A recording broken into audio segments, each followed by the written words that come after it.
Kebakaran menghanguskan 3 unit kontrakan di kawasan Cipinang, Jakarta pada Kamis malam. Api membakar habis seluruh bangunan kontrakan yang berada di pemukiman padat penduduk. Petugas Sudin Damkar Jakarta Timur yang tiba di lokasi langsung berusaha memadamkan api. Kebakaran berawal dari ledakan di salah satu kontrakan yang ditinggal penghuninya. Api kemudian menjalar ke unit kontrakan lainnya yang bersebelahan.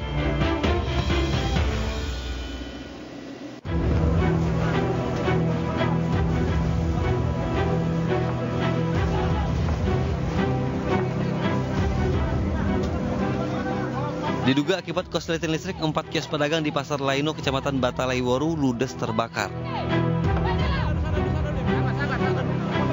Warga berjibaku memadamkan api dengan menggunakan alat seadanya. Namun karena bangunan yang terbuat dari kayu dengan cepat merabat ke bangunan lainnya. Api baru dapat dipadamkan setelah 3 unit mobil pemadam kebakaran Kabupaten Muna diterjunkan ke lokasi kejadian. 4 bangunan kios yang terbakar, diantaranya 1 kios pakaian bekas dan 3 lainnya kios sembako.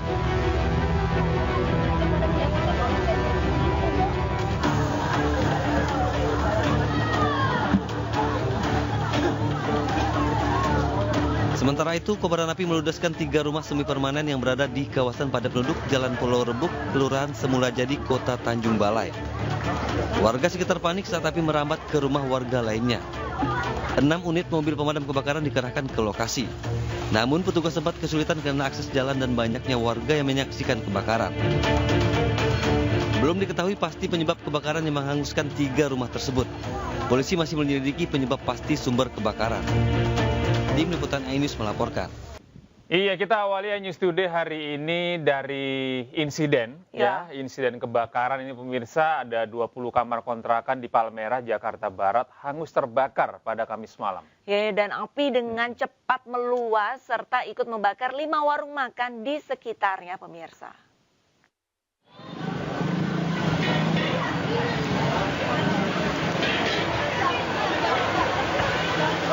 Api dengan cepat membakar habis tempat usaha kayu, 20 kamar kontrakan dan 5 warung makan di Jalan PS Tebun 3, Palmerah, Jakarta Barat pada Kamis malam. Banyaknya bangunan dengan material kayu menyebabkan api dengan cepat merambat ke bangunan lain. Petugas Dinas Pemadam Kebakaran berupaya melokalisir api mencegah kebakaran meluas. Kebakaran diduga berawal dari lantai 2 salah satu kamar kontrakan. Tidak ada korban jiwa dalam kebakaran ini. Itu rumah kontrakan, Pak. Semacam bedeng. Sempat ada suara ledakan, bunyi ledakan gitu, Pak? Ledakan listrik, Pak. Kalau untuk tabung gas nggak di situ, di bawah semua, dari lantai atas. Api padam 1 jam kemudian dengan pengerahan 85 personel dan 17 unit kendaraan pemadam kebakaran. Dari Jakarta, Miftol Gani, iNews melaporkan. Dari Makassar kita beralih ke Pulau Dewata ya, Rista ya. Ini ada informasi seorang pria warga negara asing viral di media sosial diduga sebagai pelaku penculikan anak telah diamankan oleh aparat Polresta Denpasar, Bali. Ya, saat ini petugas kepolisian tengah mendalami motif dari pelaku.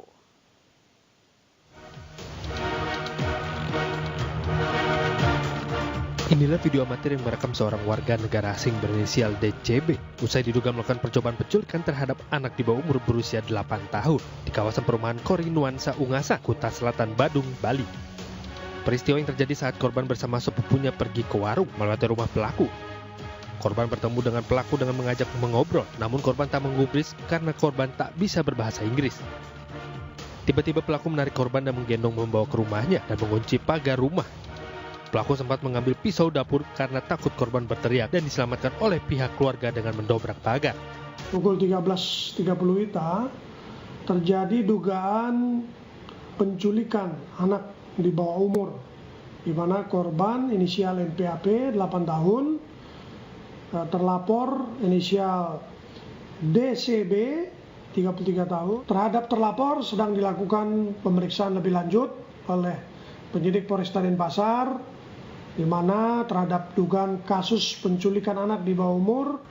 Petugas Polresta Denpasar telah mengamankan DCB dan tengah mendalami motif pelaku. Polisi juga memeriksa kejiwaannya ke rumah sakit serta berkoordinasi dengan pihak konsultan AS. Dari Denpasar, Bali, Indira Ari, iNews melaporkan.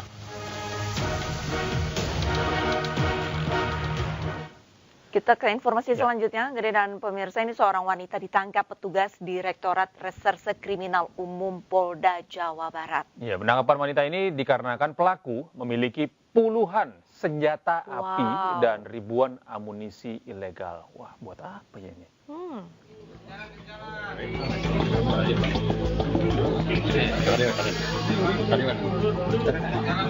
Tersangka berinisial HSL hanya bisa tertunduk saat digelandang petugas karena diduga terlibat penjualan senjata api ilegal.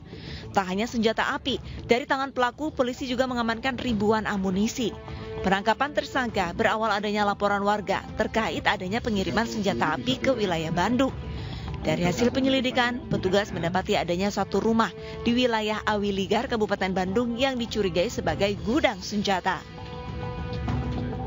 Senjata laras panjang berjumlah 20 pucuk, kemudian senjata laras pendek berjumlah 11 pucuk, ya ada pistol FN kaliber 45, ada 9 mm, revolver dan lain sebagainya. Kemudian ada peluru berbagai kaliber, jumlahnya secara keseluruhan kurang lebih berkisar 9.673 butir.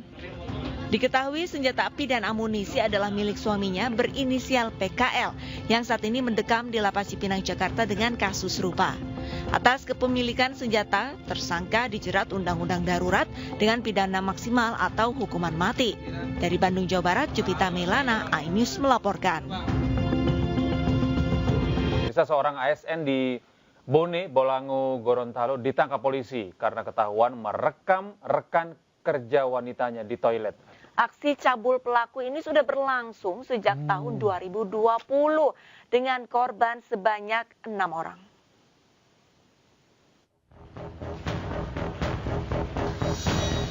RE, seorang ASN di BMKG kelas 4 Gorontalo, diringkus Satreskrim Polres Bone, Bolango. Ia ditangkap usai ketahuan merekam rekan kerja wanita di toilet kantornya. Mirisnya, aksi pelaku sudah berlangsung sejak 2020 dengan 6 korban. Perbuatan cabul pelaku baru terungkap setelah korban menemukan ponsel pelaku di botol pembersih toilet dalam keadaan merekam. Karena korban biasa membersihkan kamar mandi menggunakan botol futsal, korban merasa curiga lalu mengambil botol HP tersebut dan melihat botol HP tersebut sudah terbelah dan ada handphone warna abu-abu yang sedang dalam posisi merekam si korban ini. Jadi dari hasil si korban menemukan ini akhirnya dilaporkan dan setelah lakukan penyelidikan terdapatlah pelaku. Atas perbuatannya, pelaku dijerat dengan pasal berlapis tentang pornografi dan tindak pidana kekerasan seksual dengan ancaman hukuman maksimal 12 tahun penjara.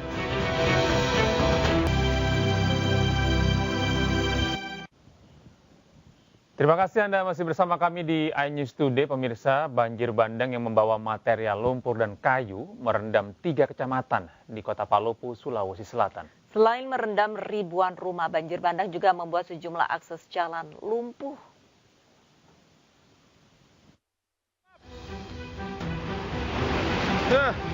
Air terjun. Selesai kita. Sejumlah akses jalan di Kota Palopo, Sulawesi Selatan lumpuh usai dihantam banjir bandang yang membawa material lumpur dan kayu. Banjir yang datang tiba-tiba membuat warga panik dan menyelamatkan diri tanpa dapat menyelamatkan harta benda berharga mereka. Ada 3 kecamatan yang dihantam banjir, yakni Kecamatan Sendana, Kecamatan Wara, dan Kecamatan Wara Timur. Banjir terparah terjadi di Jalan Blimbing, Kecamatan Wara, dan Jalan Cakalang di Kecamatan Wara Timur. Sedikitnya 2.000 rumah warga kini tertutup material lumpur dengan ketebalan antara 10 hingga 30 cm. Petugas gabungan terus berjibaku mengevakuasi material kayu yang menutup akses jembatan. Tingginya intensitas curah hujan serta adanya dugaan pembalakan hutan dan alih fungsi lahan diduga menjadi pemicu utama banjir bandang tersebut. Debit airnya sangat tinggi. Nah ini dia material yang terbawa air ini rata-rata pohon. Kemungkinannya ada pembalakan di atas. Ini juga yang harus diselesaikan. Misalnya besok pagi bersama dengan Pak Sekda dengan instansi BPD lainnya kita akan meninjau ke atas. Karena ini menjadi persoalan serius. Banjir bandang yang menerjang 3 kecamatan di Kota Palopo membuat arus lalu lintas kini dialihkan mengambil jalur yang cukup jauh. Tidak ada korban jiwa dalam peristiwa ini, namun kerugian material diperkirakan mencapai ratusan juta rupiah. Dari Kota Palopo, Sulawesi Selatan, Nasruddin Rubak, iNews melaporkan. Pemirsa, diguyur hujan deras sejak sore hingga malam hari membuat jalan Trans Sulawesi di desa Salugata, Mamuju Tengah, Sulawesi Barat terendam banjir. Ya, ketinggian air mencapai 40 cm dan menggenang sepanjang 1 km.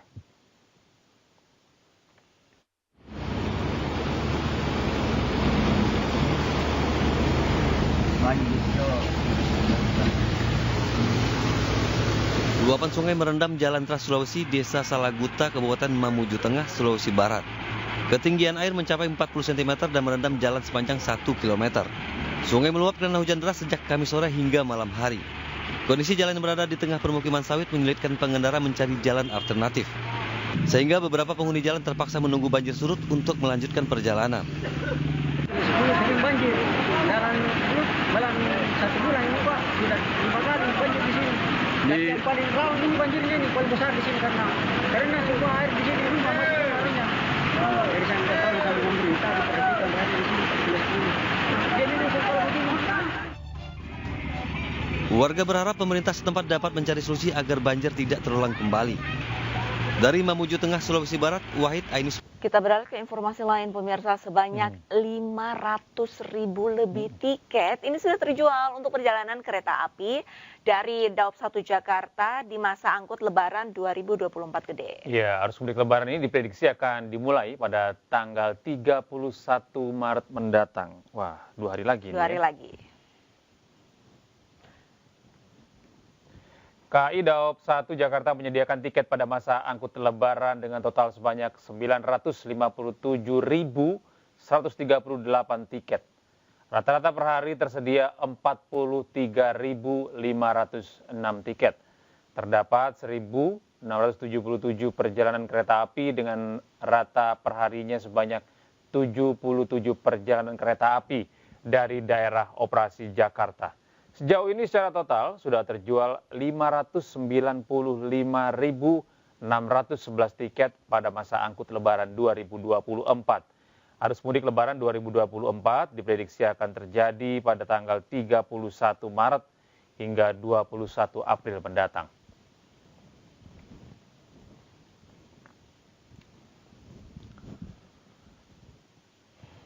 Ya pemirsa, untuk mengetahui situasi terkini di Stasiun Pasar Senen dan Terminal Kalideres, kita sudah terhubung dengan rekan Hadisti Arifa di Stasiun Pasar Senen dan juga ada Muhammad Zulhilmi di Terminal Kalideres, Jakarta.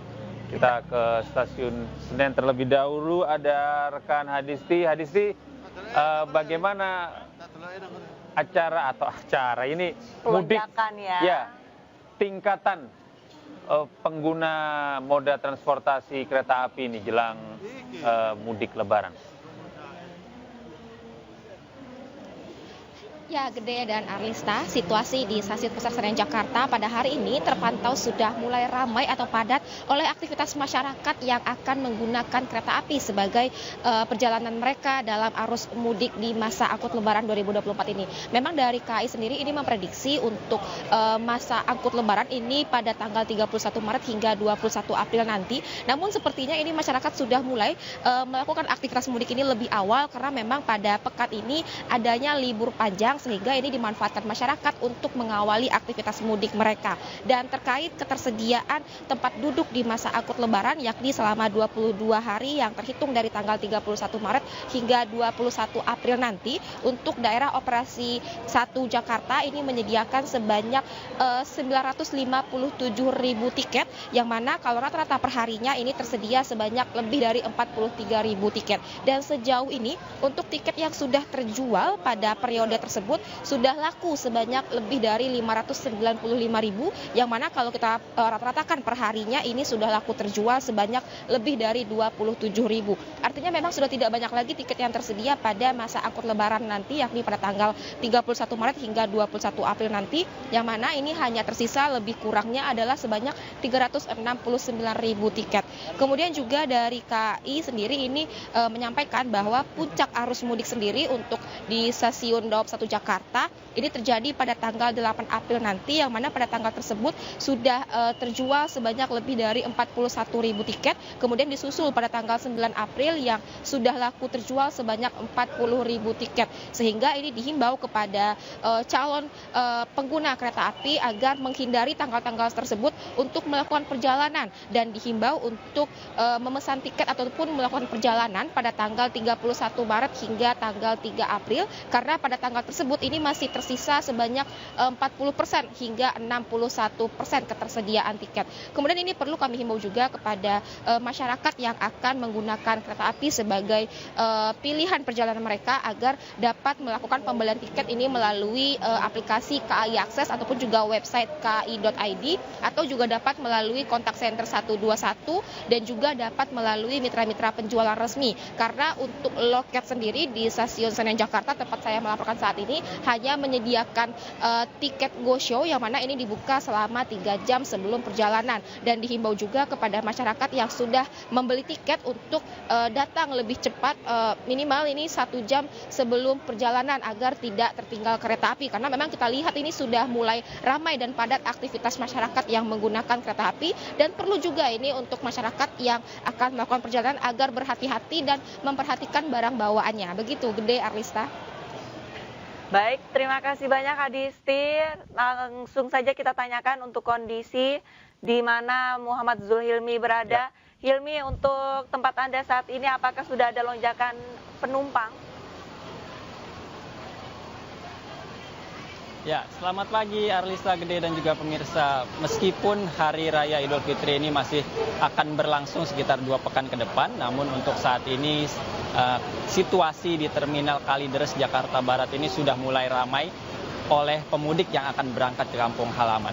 Rekan kami, juru kamera Jaka Samsa, akan memperlihatkan bagaimana untuk saat ini situasi di Terminal Kalideres Jakarta Barat yang sudah mulai diramaikan oleh para pemudik yang akan berangkat ke kampung halaman mereka. Dan hari ini pun bertepatan dengan hari libur nasional yang dimanfaatkan oleh para pemudik untuk berangkat lebih awal menuju kampung halaman mereka.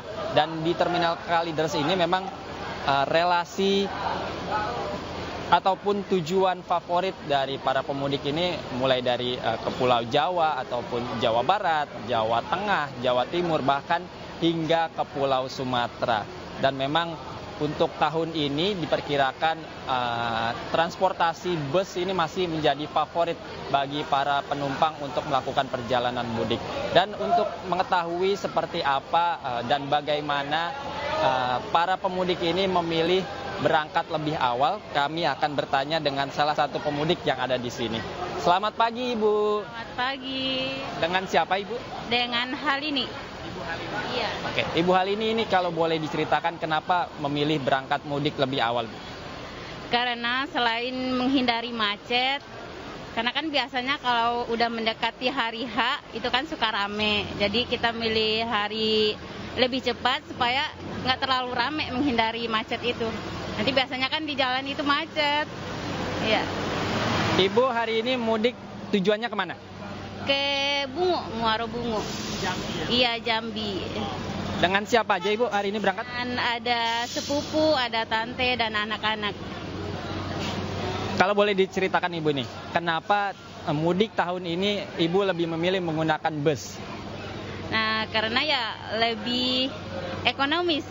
Ya lebih ekonomis, lebih nyaman juga, dan lebih cepat juga sekarang. Terakhir Ibu, harapan Ibu untuk perjalanan mudik hari ini seperti apa? Ya, semoga tidak ada hambatan di perjalanan dan semoga selamat sampai tujuan. Gitu aja. Terima kasih banyak Ibu Halini, semoga selamat sampai tujuan Ibu ya. Ya, Gede, Arlista, dan juga pemirsa, memang untuk mudik tahun ini diperkirakan akan meningkat khususnya bagi pengguna bus, yang dimana pada tahun lalu, tahun 2023, puncak arus mudik ini mencapai 5.600 pemudik setiap harinya. Dan untuk tahun ini diperkirakan akan meningkat hingga 6.000 hingga 7.000 pemudik per harinya pada puncak arus mudik tahun ini. Demikian Arlista dan Gede. Baik, terima kasih banyak atas laporannya Muhammad Zulhilmi langsung dari Terima kasih Anda masih bersama kami di iNews Today, pemirsa, bersama saya Arlisa Adi dan rekan saya Gede Satria. Pemirsa, pemerintah mengenakan pajak penghasilan atau PPh 21 bagi THR karyawan. Nah, ini tidak hanya THR, komponen penerimaan lain seperti bonus, jasa produksi, dan penghasilan lain yang sifatnya tidak tetap atau teratur juga akan dikenai pajak. Selain gaji rutin atau tetap yang pasti diterima karyawan, pajak penghasilan atau PPh 21 juga akan dikenakan bagi penghasilan karyawan yang sifatnya tidak teratur atau tetap. Pemotongan PPh pasal 21 ini kemudian disebut atau tarif efektif rata-rata TER. Pemotongan pajak THR ini mengacu pada PMK nomor 168 tahun 2023, di mana tunjangan hari raya memang dikenakan PPh 21 atau potongan pajak penghasilan. Dalam skema tersebut, penghasilan bruto terendah yang akan dikenakan PPh 21 yakni sebesar 5,4 juta rupiah. Jumlah PPh 21 yang dipotong pada saat bulan diterimanya THR akan otomatis lebih besar dibandingkan pada bulan-bulan lainnya karena jumlah penghasilan yang diterima lebih besar. Lain halnya dengan potongan THR terhadap pihak swasta. Menteri Keuangan Sri Mulyani memastikan bahwa THR dan gaji ke-13 bagi PNS tidak terkena potongan pajak penghasilan atau dibayarkan oleh negara.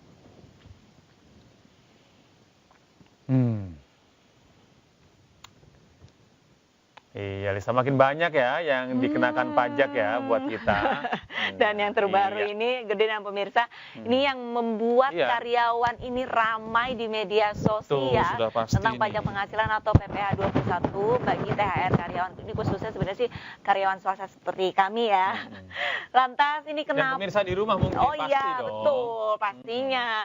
Lantas pemirsa, kenapa sih akhirnya THR juga ikut kena pajak? Langsung saja kita membahasnya bersama Direktur Penyuluhan Pelayanan dan Humas Direktorat Jenderal Pajak, ada Ibu Dwi Astuti. Selamat pagi Bu Dwi, sehat Bu? Selamat pagi Gede dan Arlista, alhamdulillah sehat-sehat. Bagaimana nih Mas Gede dengan Mbak Arlista, sehat juga ya? Alhamdulillah sehat Bu. Bu Dwi, ini bisa dijelaskan gak sih secara sederhana dan singkat mungkin untuk pengenaan pajak THR bagi karyawan ini mungkin banyak yang belum paham. Mungkin bisa diceritakan penjelasannya, Bu? Ya, mungkin sedikit meluruskan saja Mbak Arlista dan Mas Gede bahwa yang namanya THR, bonus, atau penghasilan apapun itu dikenakan pajaknya bukan baru-baru ini gara-gara TER ya. Sejak tahun berapa, Bu? Itu ya dari zaman dulu deh, dari memang undang-undang pajak penghasilan itu diperkenalkan. Karena secara prinsip setiap tambahan kemampuan ekonomis itu pasti akan dikenakan pajak penghasilan. Nah, TER ini adalah sebenarnya hanya skema penghitungan baru yang diperkenalkan di tahun 2024 ini ya. Artinya tahun 2023 lalu juga sudah ada sebenarnya. Sudah diterapkan ya Bu ya? Sudah, itu sudah berpuluh tahun yang lalu. Dari mulai besarannya juga sama ya Bu ya? Bukan hal yang pertama. Cuma dengan mekanisme yang baru, pemotongan yang baru ini yang kita sebut TER. Dan TER ini juga bukan hal yang baru. Tarif efektif rata-rata ini juga sebenarnya sudah lama. Untuk profesi-profesi tertentu, dulu tuh seperti dokter misalnya, atau pengacara, itu penghitungannya dengan menggunakan TER. Nah, sekarang ini diberlakukan kepada seluruh pegawai. Mengapa? Karena perhitungan ini menjadi lebih mudah sebetulnya. Dan ini juga sesuai dengan internasional best practice ya. Di dunia internasional TER ini udah bukan hal yang asing. Pendekatannya adalah ini memudahkannya seperti apa? Kalau dulu tarif PPh pasal 17 itu dihitung sendiri-sendiri. Itu kan tarifnya progresif ya. Tarif progresif itu berarti setiap semakin tinggi penghasilan, semakin tinggi juga tarif PPh pasal 21-nya. Nah, kalau dulu dengan menggunakan mekanisme tarif pemotongan PPh pasal 17 yang biasa, bukan TER. Jadi kalau sekarang terima gaji, terima THR gitu ya. Nah, ini hitung sendiri-sendiri. Pakai pasal 17 atas gaji berapa, berapa yang terhutang, THR-nya berapa yang terhutang, baru kemudian digabungkan dan dibayar. Sehingga rasanya lebih rendah gitu. Nah, kalau sekarang itu atas gaji dan THR digabungkan jadi satu, kemudian dilihat dalam tabel berapa nih atas tarif atas penghasilan sekian ini Brutonya berapa ya Bu ya? Ya, di contohnya kan ada ya, kalau kita sudah sudah kami publikasikan juga. Jadi saya sampaikan dengan TER ini bukan aturan tarif pajak yang baru, bukan, hanya skema penghitungan. Dan yang kedua, ini juga secara total tidak akan menambah beban teman-teman semua. Karena yang dihitung dengan TER itu dari masa Januari sampai dengan November. Nah, nanti di Desember dihitung lagi dengan menggunakan tarif fatal 17. Nah, nanti pemberi kerjanya akan melihat nih yang dihitung dengan di bulan Desember akan dikurangkan dengan pajak-pajak yang dibayarkan dari mulai Januari sampai dengan November. Bu, nah, maaf Bu, saya selain Ibu, kalau misalnya dengan skema baru dan skema lama ini apa keuntungan yang didapat dari karyawan, Bu? Ya, itu tadi. Yang pertama, lebih sederhana sebetulnya penghitungannya. Yang kedua, ini tadi yang menurut saya akan saya jelaskan. Di masa Desember, itu tidak akan terlalu besar lagi bayar pajaknya. Malah, kalau ada kelebihan, itu akan dikembalikan oleh pemotong penghasilannya atau oleh pemberi kerjanya cash langsung. Nah, sedangkan nanti pemberi kerjanya akan, kalau kelebihan itu akan bisa dibayarkan untuk bulan selanjutnya. Jadi itu ya, lebih sederhana. Gitu keuntungannya, kemudian juga ini nanti di masa Desember juga tidak lebih besar, tidak lebih tinggi, artinya lebih sederhana gitu ya. Dan kemudian yang ketiga ini sesuai dengan international best practice. Dan yang keempat sebetulnya teman-teman wajib pajak, teman-teman masyarakat wajib pajak siapapun kalau ingin mengecek berapa sih sebetulnya pajak yang saya bayar itu akan lebih mudah hanya dengan tadi melihat tabel tadi. Dan di pajak juga di websitenya ada yang kita sebut dengan kalkulator pajak, bisa dilihat di sana.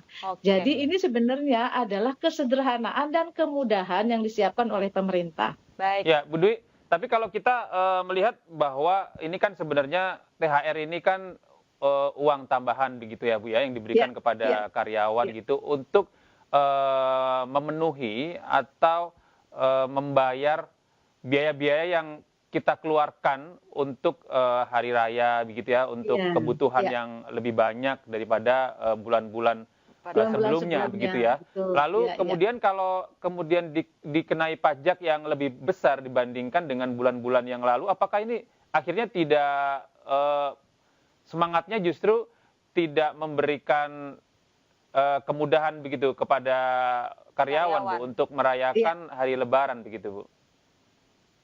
Saya sampaikan tadi Mas Gede ya, sebetulnya tinggi atau lebih besar atau lebih rendahnya itu relatif, tergantung dari jumlah penghasilannya. Tadi saya sampaikan karena kita menggunakan tarif progresif sebetulnya, dihitung dengan cara biasa pun itu akan atas THR pasti akan lebih tinggi karena ini memang kan tambahan penghasilan yang bukan penghasilan rutin yang kita terima gitu ya. Karena sekali lagi PPH itu atau pajak penghasilan itu prinsipnya progresif. Semakin besar penghasilan yang kita terima berarti semakin tinggi tarif pajaknya. Ini mungkin kenapa kelihatannya lebih besar karena terimanya lebih besar kali ini tahun ini nih. Jadi kelihatannya lebih besar ya yang dipotong gitu. Jadi sekali lagi saya sampaikan ini bukan pajak baru, dari dulu THR juga sudah dikenakan pajak penghasilan. Dan kalau tinggi rendahnya itu tadi karena progresif, semakin tinggi penghasilan, semakin tinggi tarif pajaknya. Bu Dwi mungkin bisa dicontohkan Bu untuk penonton iNews Today yang misalkan gaji UMR deh Bu 5,4 juta gitu ya misalkan saya kita genapkan aja 5 juta gitu. 5 juta gitu. Lantas nanti untuk penerimaan THR-nya ini dipotongnya berapa persen Bu? Mungkin penonton iNews ingin tahu nih dari Ibu nih, boleh nggak sih Bu dikasih perinciannya dengan UMR, gaji UMR?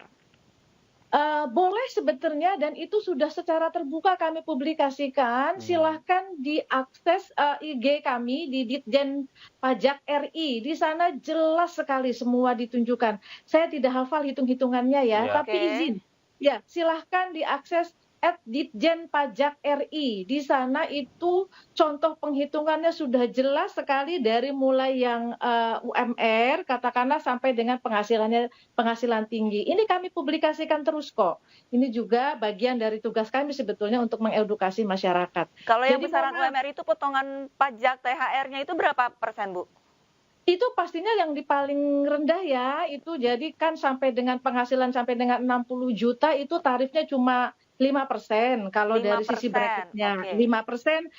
Tapi kalau di ininya, kalau di tabelnya itu pasti lebih rendah tuh, karena itu kan ada ada pakai skala lah gitu ya. Dan itu tergantung juga kalau yang penghasilan UMR ini apakah dia menikah, apakah dia tanggungannya 1, 2, 3, karena sekali lagi penghitungan penghasilan itu juga dengan memperhitungkan penghasilan tidak kena pajak yang besarnya 54 juta. Setahun 4.500.000 sebulan. Nah ini diperhitungkan dulu.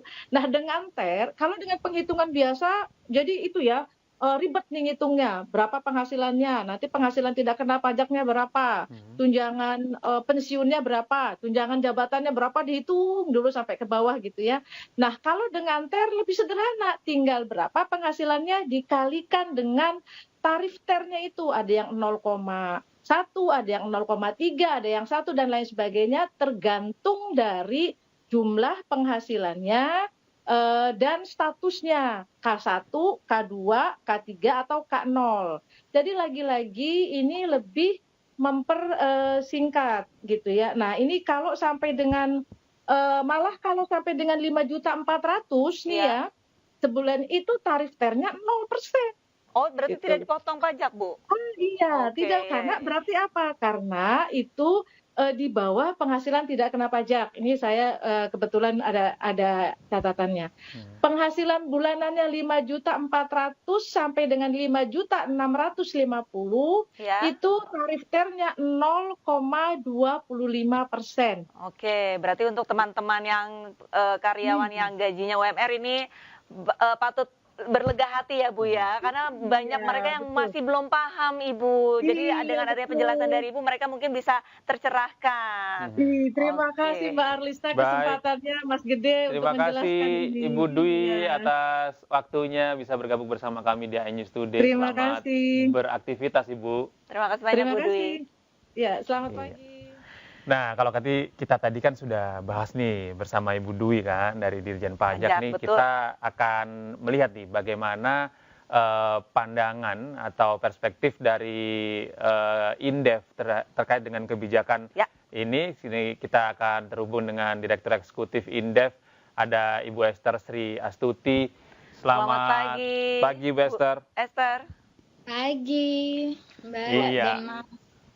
Bu Esther, kita saat ini sedang ramai dan viral begitu ya, bagaimana ada kebijakan baru yang dikeluarkan oleh perpajakan begitu ya, ada mekanisme baru lah ya, mekanisme baru terhadap bonus ini yang ada THR, pajak. Bukan bonus. Oh ya, THR.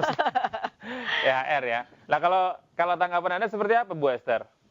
Iya, terima kasih Mas. Pertanyaannya ini sangat menarik ya, lagi viral ya. Iya Bu.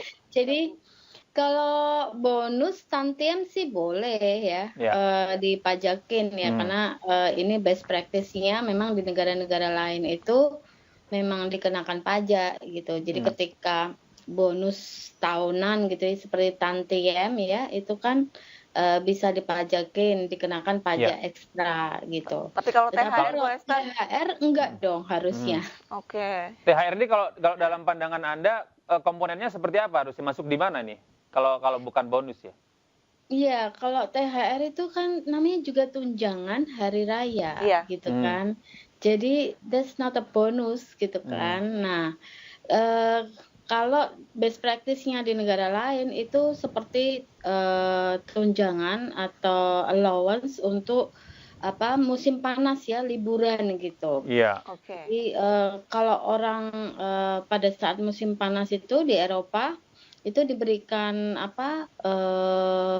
uang gitu ya, supaya mereka bisa liburan gitu. Nah, ada juga uang cuti juga kayak gitu. Jadi kalau THR dipajaki is too much gitu kalau menurut saya. Tapi kalau tadi kita dengar informasi dari Ibu Dwi dari Ditjen Pajak begitu Bu, bahwa sebenarnya tidak ada yang berubah kebijakan ini dari tahun-tahun kemarin juga sama saja, tapi yang tahun ini adalah digabungkan begitu penghitungannya dari komponen gaji dan komponen THR itu digabungkan begitu, dan dan dianggap lebih mudah penghitungannya dengan menggunakan TR ini. Kalau tanggapan Anda seperti apa Bu Esther? Apakah kebijakan ini cukup produktif begitu? Iya. Kalau digabungkan kan berarti kan terkena pajak, benar nggak sih, Mas? Iya. Lebih besar karena progresif pajaknya kan, Bu. Kalau terpisah kan pasti nggak kena gitu. Ya. Itu yang terjadi di beberapa negara ya. Jadi kalau mereka dapat uang musim panas, itu ya memang terpisah dari gaji gitu. Nah, sehingga itu akan lebih baik gitu ya. Karena tunjangan hari raya ini bukan penghasilan, itu adalah malah subsidi gitu loh. Iya. Jadi tidak bisa dia kena pajak. Nah, kalau bonus itu bisa dikenakan pajak gitu ya. Jadi kalau mereka penghasilan bonusnya itu lebih banyak pada bulan ini, ya berarti dia membayar ekstra pajak gitu. Itu apply di negara-negara lain juga. Iya, nah ini yang menjadi ramai dan ribut ini juga ASN, ini pajak THR-nya dibayarkan oleh negara, sedangkan untuk karyawan swasta harus ditanggung sendiri. Tanggapan Anda, Bu? Iya. Ya gimana ya? Ini kita tahu negara itu fiskal space-nya itu makin mengecil, sementara banyak program-program yang saya nilai juga masih harus dipertanyakan ya, dari sisi efektivitasnya dan dampak jangka panjangnya. Sehingga saya melihat dengan adanya generate income ya dari pajak lebih banyak, itu adalah salah satu alternatif solusi ya untuk bisa membiayai program-program tersebut gitu. Tapi Bu Esther, kalau menurut Anda ini untuk rasio penerimaan pajak dari THR, ini penggunaannya nanti efektif nggak sih Bu Esther? Ya kalau menurut saya harus dikalkulasi ulang lagi ya. Jadi bukan hanya efektif atau tidak, tetapi kita harus melihat dampaknya. Dampaknya ini seperti apa gitu di dalam masyarakat. Apakah dengan adanya pengenaan pajak ini dari THR, apakah masyarakat ini akan tergerus ya daya belinya? Sehingga kalau misalnya nanti tergerus daya belinya, efeknya kan nanti ke konsumsi itu kan menjadi lebih sedikit. Nah, jika konsumsi itu rumah tangga itu lebih sedikit, maka ada potensi untuk menurunkan pertumbuhan ekonomi. Demikian. Tapi dalam pandangan Anda, apakah kebijakan ini akhirnya sesuai gitu Bu dengan semangat Lebaran, yang artinya kan kita mendapatkan THR ini kan untuk menutupi berbagai kebutuhan yang kita keluarkan lebih ya Bu ya? Ya, betul. Ya menurut saya ini akan menggerus daya beli ya. Karena kita tahu kita kalau Lebaran itu kan ada ekstra konsumsi ya. Yang tadinya tidak beli kue kering ya, menjadi beli kue kering karena kan banyak silaturahmi. Termasuk harga kebutuhan pokok yang naik gitu ya. Untuk jamuan gitu. Nah itu dan banyak kebutuhan bahan makanan yang kita beli, dan mungkin baju baru dan selain baju baru masih banyak lagi. Nah itu kan semuanya terkena PPN ya nantinya. Kalau misalnya memang saat ini belum applied ya PPN yang 12% tersebut. Tetapi inflasi bahan pangan ini kan cukup menggerus daya beli dari masyarakat Indonesia. Adanya THR ini paling tidak sedikit mengobati. Tetapi ternyata THR ini dijadikan satu penghitungannya dengan gaji. Nah, ini yang harusnya menjadi catatan ya buat pemerintah. Harusnya tidak boleh dijadikan satu gitu. Baik. Terima kasih Bu Esther atas informasi Anda. Selamat beraktivitas. Iya, di bulan istimewa kita punya segmen istimewa.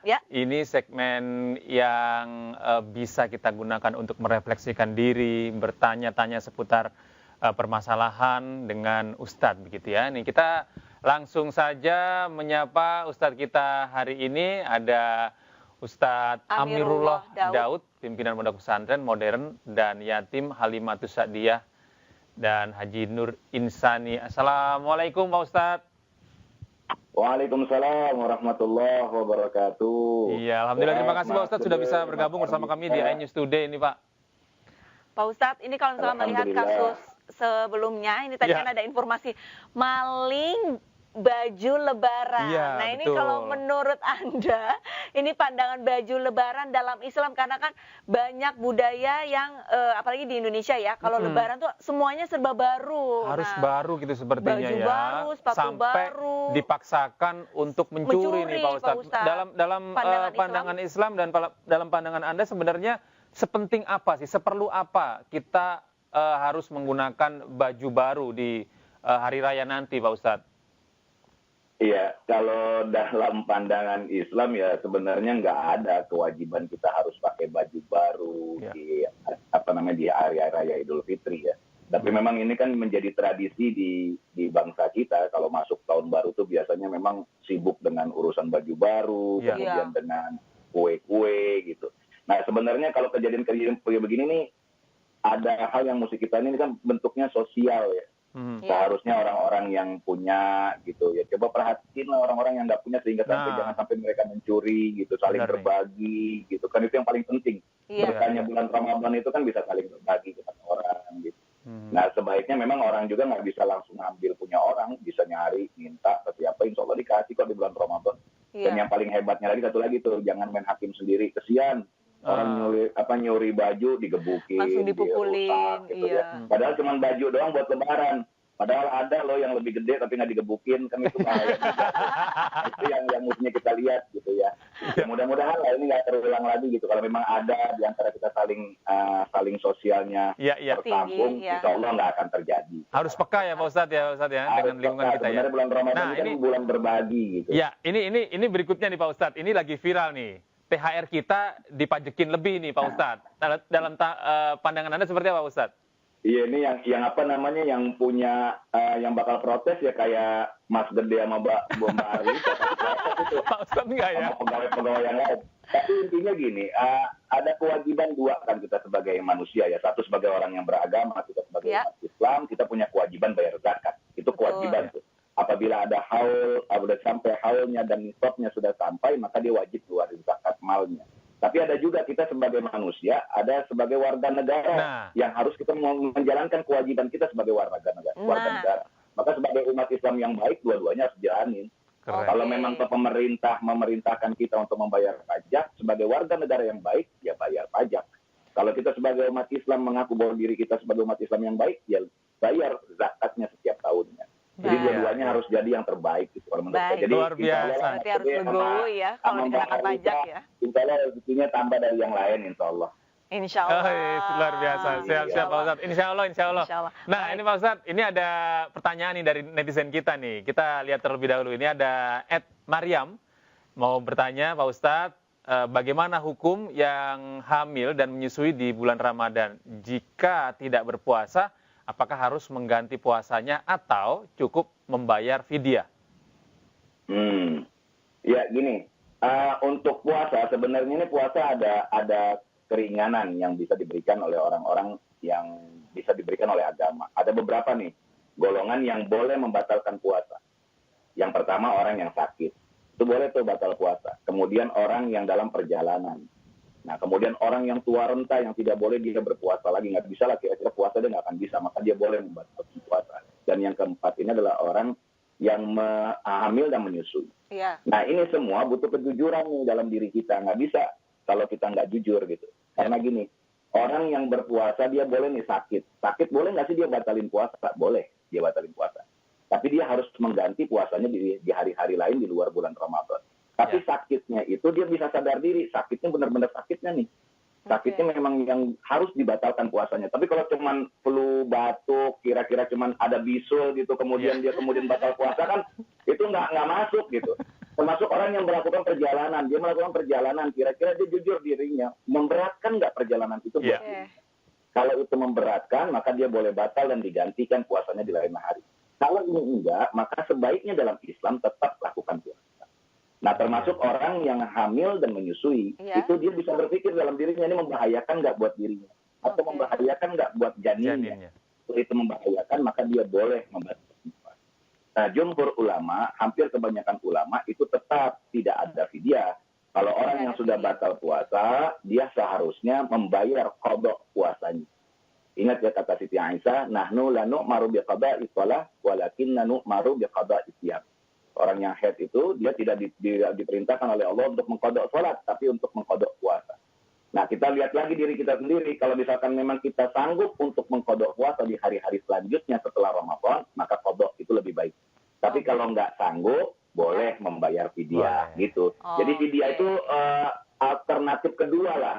Alternatif kedua, jangan ngambil gampangnya aja, adalah nggak usah puasa, yang bisa bayar fidyah aja gitu. Kemudian nggak usah puasa lagi, enggak, itu alternatif kedua. Yang harus dilakukan dulu adalah membadal puasanya dulu, kemudian setelah kalau kita mengkodok puasanya dulu, kalau tidak bisa mengkodok puasa, karena masih ragu juga, masih nyusuin anak, takut anak yang nggak bergizi, nah itu baru boleh dia membayar fidyah. Baik. Ini masih ada satu lagi nih Pak Ustadz. Ada satu lagi Pak Ustadz, dari Septi 07, Pak Ustadz mau tanya dong, sebenarnya kalau sudah masuk waktu imsyak, ini apakah kita sebenarnya masih boleh makan? Dan apabila tiba-tiba azan berkumandang, kita tengah makan makanan yang pedas, apakah kita masih boleh minum dulu walaupun sudah masuk azan subuh, Pak Ustadz? Makanya kalau bangun sahur tuh jangan kesiangan gitu ya, penting tuh ya. Bangun sahur kesiangan. Gini, sebenarnya ada sih pendapat bahwa pernah ada Rasulullah bilang ketika Bilal bin Rabah mengumandangkan azan, makan dan minumlah kalian. Itu kata Rasulullah. Tapi kalau sudah Abdullah bin Umi Maktum azan, berhentilah makan dan minum kalian. Nah, maksudnya di sini sebenarnya azan itu bukan jadi zaman Rasulullah itu ada 2 kali azan. Ada Sayyidina Bilal, kalau Bilal bin Rabah itu bulan Ramadan dia azannya di malam hari. Jadi waktu memang menandakan yuk kita sahur. Kalau sekarang tuh dibangunin sama orang-orang di kampung kita sahur gitu ya, suka keliling. Itu sebenarnya kalau zaman Rasulullah dengan azan. Ya dengan azan, makanya ulama kita ada yang pakai beduk, keliling, ayo bangunin sahur gitu. Kalau zaman Rasulullah, Bilal bin Rabah itu pakai azan. Maka Rasulullah ketika Bilal bin Rabah mendengar suara azan Bilal bin Rabah, makanlah kalian dan minumlah kalian. Tapi ketika Abdullah bin Maktum azan, itu masuk waktu subuh tuh. Masuk waktu fajar, maka Rasulullah bilang stop, berhenti. Nah, ini menandakan bahwa tanda awalnya puasa itu adalah dimulai dari azan subuh. Jadi hati-hati nih kalau misalkan lagi ada waktu, kalau kita imsak itu sebenarnya azan subuh, cuman di Indonesia ini dulu sama ulama imsak itu 10 menit sebelum azan subuh. Sebenarnya buat jeda aja, menjaga jangan sampai waktu azan subuh tuh bisa makan lagi. Makanya ada imsak dalam arti Indonesia ya, bukan arti imsak dalam hukum fikih. Kalau hukum fikih itu udah menahan waktu subuh. Imsak arti orang ulama Indonesia itu menyandarkan 10 menit sebelumnya. Maka pada saat itu makanlah udah. Kalau udah waktu azan, walaupun makannya cabai, pedas, segala macam, azan subuh berkumandang, udah nggak boleh lagi. Oh, berarti udah nggak boleh tuh, Septi, sudah tidak boleh makan atau minum ya. Pedasnya lidah, nikmatin aja udah. Karena kalau sampai makan dan minum di waktu azan subuh, batal puasa. Pedes-pedes dah ya Pak Ustadz. Pedes dah gitu. Jadi makanya harus sadar diri juga kalau pengen masuk azan subuh adalah jangan makan yang pedas, cari yang enak-enak aja gitu. Kalau makan yang pedas, harus mampu memanage waktu dengan baik ya Pak Ustadz ya. Oke Pak Ustadz. Terima kasih banyak Pak Ustadz Amirullah atas waktunya sudah bergabung bersama kami di Anis Today. Assalamualaikum, selamat siang. Anda masih bersama kami di iNews Today pemirsa, mengisi waktu berbuka puasa ini bisa dilakukan dengan banyak cara, salah satunya yang ini adalah dengan berlatih tari saman. Wah, ini pasti Ya kan? seru sekali nih. Harus kompak kalau tari saman Harus ini, ya. kompak. Ini berlatih tari saman yang syarat dengan nilai ajaran agama Islam. Ini dapat semakin mendekatkan diri kita, pemirsa, kepada Sang Maha Pencipta.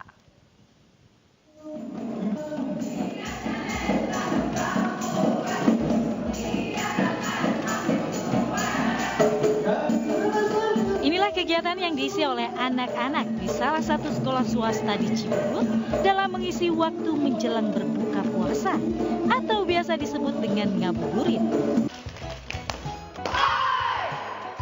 Mereka sibuk berlatih tari saman yang diketahui syarat akan nilai-nilai ajaran agama Islam. Dalam setiap gerakan tari yang berasal dari Gayo Aceh ini memiliki makna serta filosofi yang mendalam. Tari saman juga kerap digunakan untuk media dakwah. Para siswa ini tidak hanya berlatih untuk mengisi waktu berbuka, melainkan nantinya tari saman ini akan ditampilkan dalam Daegu International Festival di Korea Selatan. Ini akan ditampilkan di Korea, di Daegu International Festival tari tradisional se-dunia ya, dari berbagai negara di Korea Selatan. Yang ditampilkan adalah eksotika Indonesia. Memang di awal tari saman atau Ratu Jaroh, terus tari dari Kalimantan, dari Sumatera, ada dari Papua juga. Tari saman menjadi salah satu tarian yang dipilih untuk ditampilkan dalam festival internasional karena sekaligus ingin menyampaikan pesan bahwa bangsa Indonesia adalah negara yang menjunjung tinggi rasa kebersamaan. Dari Kabupaten Bogor, Jawa Barat, Abdul Aziz iNews melaporkan. Iya, listener pemirsa, hari Lebaran ini kan masih 2 minggu lagi nih. Namun kawasan Little Bangkok di Pasar Tanah Abang, Jakarta Pusat sudah mulai ramai pengunjung nih. Ya pemirsa, ini menjelang Idul Fitri, kawasan Little Bangkok, Pasar Tanah Abang, Jakarta Pusat. Pada tadi pagi, hari Jumat, ini sudah mulai dipadati oleh pembeli, apalagi hari ini adalah tanggal merah pemirsa. Pengunjung rata-rata memenuhi toko yang menjual baju muslim dan juga mukena yang akan digunakan pada hari raya nanti. Selain membeli aneka baju muslim secara satuan, para pembeli yang datang ke Pasar Tanah Abang juga membeli secara grosiran yang bertujuan untuk dijual kembali.